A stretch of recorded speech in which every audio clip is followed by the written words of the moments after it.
انہیں اس پر بھی اعتراض ہوتا. اور گھوم پھر کر آج کے زمانے جو غیبت امام کا زمانہ, گھوم پھر ان میں سے ہر شخص کا اعتراض کا پرنالہ گرتا ہے مراجع اور مجتہد.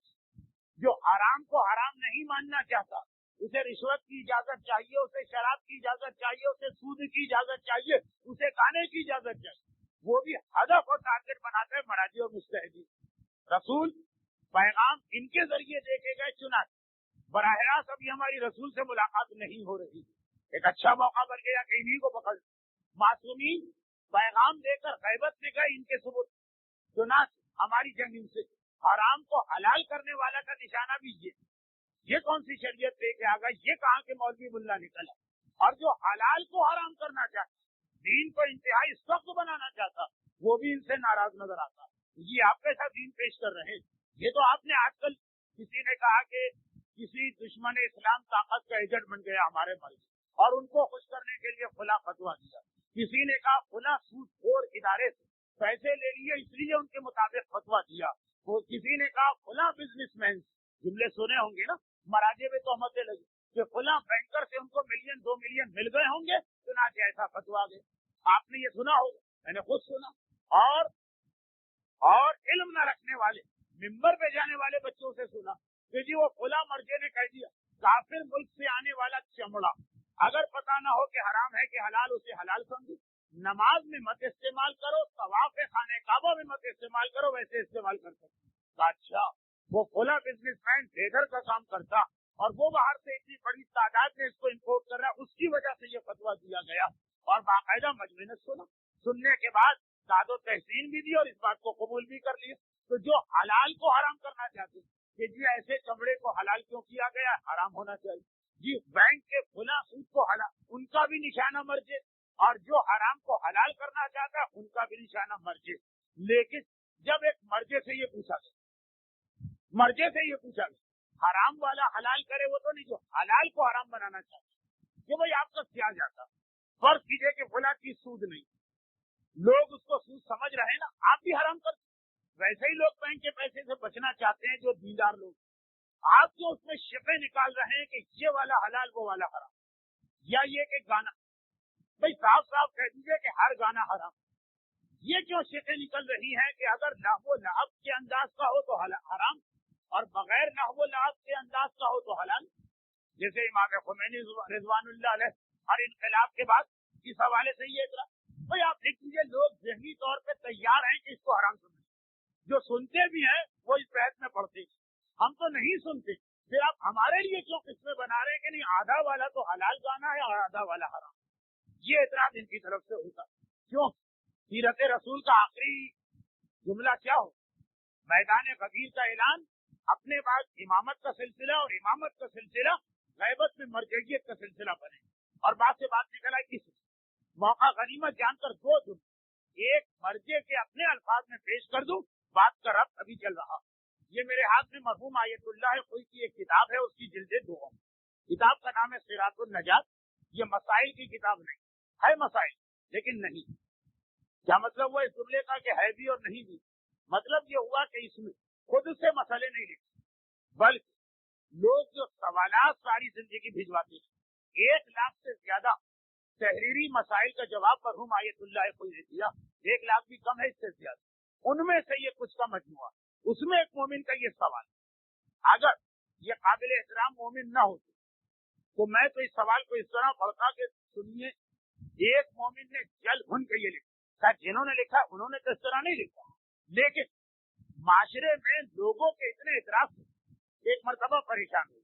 صفحہ 290 پر سوال نمبر 924 فرماتے ہیں, سید اے میرے سید, جیسا کہ عرب دنیا میں رواج مرجع کو سید کہہ کے مخاطب کرتے کہ لماذا لا يحرم المراجع الموسیقی والغنا کلی, آخر مراجع ہر موسیقی اور ہر غنا کو کلیاً کیوں حرام نہیں کرتے؟ کیا جاتا ہے ان کو؟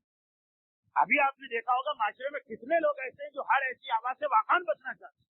وہ تو اور کنفیوز ہو جاتے ہیں کہ جی وہ ریڈیو ایران سے تو اس قسم کی میوزک آ رہی, اگر ایک مرتبہ حرام کرتے چھوڑ دے, کیا اس کی ضرورت؟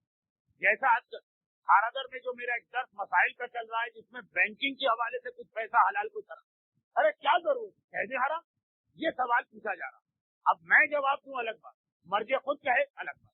فرماتے لیما لا یحرم المراجع، کیوں آخر مراجع کلیت ہر غنا اور ہر موسیقی کو حرام قرار نہیں دیتے. اور اس کے بعد کی عبارت، اب آپ کے ذہن میں ایک سوال آئے گا کہ عبارت تو نظر نہیں آ رہی ہے، مولانا کیسے پڑھ رہے ہیں؟ چنانچہ مجبوراً مجھے اسے چھوڑنا پڑ رہا ہے اگرچہ مجھے زبانی یاد، مگر اگر زبانی ہی پڑھنا تو پھر مسئلہ یہی کہ کتاب لانے کی کیا ضرورت. جس وقت جس مرحلے میں لائٹ آ گئی اس وقت اس عبارت کو پڑھوں گا اور یہ بات واضح ہے. لیکن خلاصہ صرف یہ کہ حرام محمد قیامت تک حرام ہے، حلال محمد قیامت تک حلال ہے. یہ وہ نظام شریعت ہے جس کی خاطر اللہ کے رسول نے 63 سال زحمتیں برداشت کی اور اس بے چین و بےتاب ہو گئے آپ حضرات. واقعی میں مسلسل بات کر رہا تھا اور جس کے اندر کسی کو دخل دینے کا اختیار نہیں، حتیٰ اتنے بڑے مرجے کو. چنانچہ جب ان سے یہ کہا اور سوال کا ایک جملہ اور بھی، کیوں حرام قرار نہیں دے؟ بدل من وضع الناس فی الحیض، بجائے اس کے لوگوں کو وہ پریشانی میں کیوں ڈالتی؟ حیرت عربی میں پریشانی کو کہتے ہیں، انسانوں کو پریشانی میں کیوں ڈالا کہ ایک خنا لغوی ہے ایک خنا غیر لغوی اور والوقوع فی شبہات، اور لوگ مشکوک چیزوں میں واقع ہو رہے ہیں. وَإِنَّ الشَّبَابَ كَثِيرًا، نوجوانوں کی کثیر تعداد، ما يتحيرون فی اللغو وغیرہ، حیران و پریشان ہے کہ کس غنا کو لہوی سمجھے کس کو غیر لہوی. تو آخر ایک فتویٰ دے دیں بات ختم. خصوصاً وہ نوجوان یہ تیار بھی کہ ہم چھوڑ دیں گے. جواب فرماتے ہیں ذالک، ہاں یہ بات آپ کی صحیح ہے کہ کیوں حرام نہیں دیتے. ذالک، اس کی وجہ یہ لأن المراجع لیس من شانہم تشریع الاحکام من انفسہم، اس لیے کہ مرجع کو یہ حق نہیں کہ وہ حکم خدا کو خود سے بنا. مرجع کا کام حکم خدا بنانا نہیں. وانما علیہ، ان کی ذمہ داری ان یبینوا ما فہموا، جو وہ سمجھیں من ادلۃ الاحکام وہی الکتاب والسنہ، کتاب اور سنت سے جو کچھ وہ سمجھے ہیں فقط اس کو بیان. اور وما فہموا من، اور جو مراجع سمجھے ہیں گانے کے باوجود وہ ہے کہ حرمت الغناء اللغوی، فقط صرف وہ گانا حرام ہے جو لغو اللعب کا ہو، دون الاطلاق ہر گانا حرام نہیں. تو دیکھیے مرجع کہہ رہا کہ یہ ہمارے اختیار میں بھی نہیں کہ ہم تشریع احکام دین کو بنائیں. ہم صرف کتاب اور سنت میں موجود جو چیز جتنا سمجھ پاتے ہیں وہ آپ تک پہنچاتے ہیں. ہمارے اختیار میں نہیں، ہمارے بس میں نہیں، یہ ہمارے لیے بھی جائز نہیں. پوجا یہ کہ بچہ کچا سیرت رسول کا ایک واقعہ اٹھائے اور حرام کو حلال اور حلال کو حرام کرنے لگے. نہیں، یہ نظام ہر ایک کے چنگل سے محفوظ رہے. مرجع تک کو بھی اس میں دخل دینے کا اختیار نہیں. فقط اسی لیے اللہ کے رسول نے اپنی 63 سال کی زندگی زحمتوں کے ساتھ گزاری اور اتنی زحمتیں کہ خود ارشاد فرما دی کہ آج تک کسی نبی کو اتنی زحمتوں کا سامنا نہیں کرنا پڑا جتنا مجھے. اور خصوصیت کے ساتھ اپنی زندگی کے وہ آخری چند سال جو اب ہمارا موضوع بن چکا، 189 تقریروں ہم نے پیغمبر کی زندگی کے پہلے 62 سال بیان کر دیے، یعنی اب 63ویں سال کے حالات باقی. ہم نے 189 تقاریر پیغمبر کی ولادت سے لے سن 10 ہجری تک کے احکامات بیان کر دیے. سن 10 ہجری کے آدھے احکام رجب تک. اب سن 10 ہجری کے آخری 4-6 مہینے اور 11 ہجری کے وہ 2 مہینے کے جب 28 صفر کو اللہ کا رسول دنیا سے گیا، پیغمبر کی 63 سال کی زندگی اور اسلام کی 11 ہجری 28 صفر تک کی تاریخ. اب اس کے فقط آخری 6 سے 8 مہینوں کے احکامات چل رہے ہیں. اس میں ان آخری مہینوں سب سے بڑا تو واقعہ ایک ہی تھا، حجۃ الوداع اور اسی کے اختتام پہ غدیر خون. مگر اس کے علاوہ یہ تو سب سے بڑا اور اہم ترین واقعہ تھا. اسی کے سیرت رسول انشاءاللہ بیان کی حد تک اختتام کو پہنچے. لیکن بات یہ ہو رہی کہ آخری چند سالوں میں مسئلہ یہ پیش آ گیا کہ بار بار رسول اپنے بعد اپنے جانشین کا اعلان کر رہے تھے. چنانچہ وہ لوگ جو اس جملے سیرت رسول پہ ایک فلم بنائی گئی ہے، میں اس میں ایک بڑی مشہور شخصیت کا ایک جملہ تو وہ لوگ جو اس جملے کے مطابق مدینے آ چکے تھے، وہ جملہ کیا کہ ہم انہیں شکست نہیں دے سکے، لیٹس جوائن دیم، اب ہمیں چاہیے ان کی صفوں میں شامل ہو۔ تو جو یہ سوچ کے صفوں میں شامل ہو گئے کہ ہم پیغمبر کے مشن کو ناکام نہیں بنا سکے، اب ساتھی اور دوست بن کے اس کو ناکام کرا۔ چنانچہ ان کی امیدیں تھی کہ اللہ کا رسول اب کتنے عرصے مزید جیے گا۔ یہ مومن کا ذہن ہے جس کی تمنا یہ ہے کہ پیغمبر قیامت تک، اور وہ دشمن اور موقع کے تلاش کرنے والے منافق کا ذہن تو کتنے عرصے جیے۔ عربوں کے اعتبار سے 60-63 سال کی عمر ہو گئی، اور کچھ ایسے حالات بھی بنا دیے گئے کہ اگر پیغمبر طبعی موت دنیا سے رخصت نہ ہو تو زہر کے ذریعے ان کو شہید کیا جائے۔ آخر کی تقریروں اس پر بھی ذرا سی ہم کو روشنی ڈالنا۔ لیکن جب یہ دیکھا کہ پیغمبر کوئی غیب اور خلا نہیں چھوڑ رہے، جہاں وہ دنیا سے جا رہے ہیں وہیں اسلام کی حفاظت کا انتظام کر کے جا رہے ہیں، تو اب ان کی امیدوں پہ اوس پڑنے لگے، اور انہوں نے کہا یہ تو اور بڑی گڑبڑ ہو گئی، تیاریاں ہو رہی کہ کسی طرح سے پیغمبر کی خواہش پوری نہ ہو۔ چنانچہ آپ کو یاد ہو کہ گزشتہ 3 سال، چاہے وہ جنگ تبوک، چاہے وہ غزوہ حنین و طائف، اور چاہے وہ مولا کا یمن کے علاقے میں 6 مہینے کے لیے بھی،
پیغمبر کے اس ارادے اور خیال کو غلط کیا جائے۔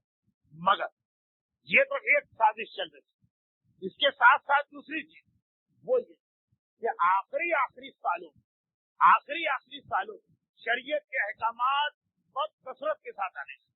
شروع میں اصول دین پر زور تھا، اور مکے کے حالات میں حرام حلال واجبات کا نظام نہیں، تقریباً تقیہ کی زندگی، وہاں تو اللہ کہہ دو اور جنت لے دو۔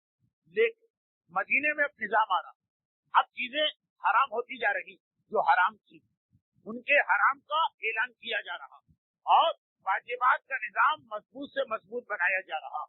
چنانچہ ان لوگوں کے جو اسلام کو ان معنوں میں آسان مذہب سمجھ کے آ گئے کہ یہاں تو مال غنیمت ملتا، جنگیں فتح ہوتی ہے، پیسے ملتے ہیں، اور نہ کوئی واجب ہے نہ کوئی حرام ہے مشکل والا، ان کے لیے بھی اسلام تو روز بروز مشکل ہوتا جا رہا۔ ایک ایسا طبقہ اور ایک ایسا گروہ بھی، اور تیسری جانب وہ لوگ بھی سامنے آ گئے جنہوں نے دیکھا کہ آج سے 23 سال پہلے جس کی ایک حمایت کرنے والا نہ تھا، اور آج پورا عرب اس کے قابو میں آ چکا، اور جو اس کو مانتے ہیں تو ایسا مانتے ہیں، جو جملے میں نے اس سے پہلے پڑھے کہ وضو کرتے ہیں پیغمبر، ایک قطرہ پانی کا زمین پہ نہیں گرنے پاتا، اس لیے کہ اصحاب رسول ہر قطرے کو بطور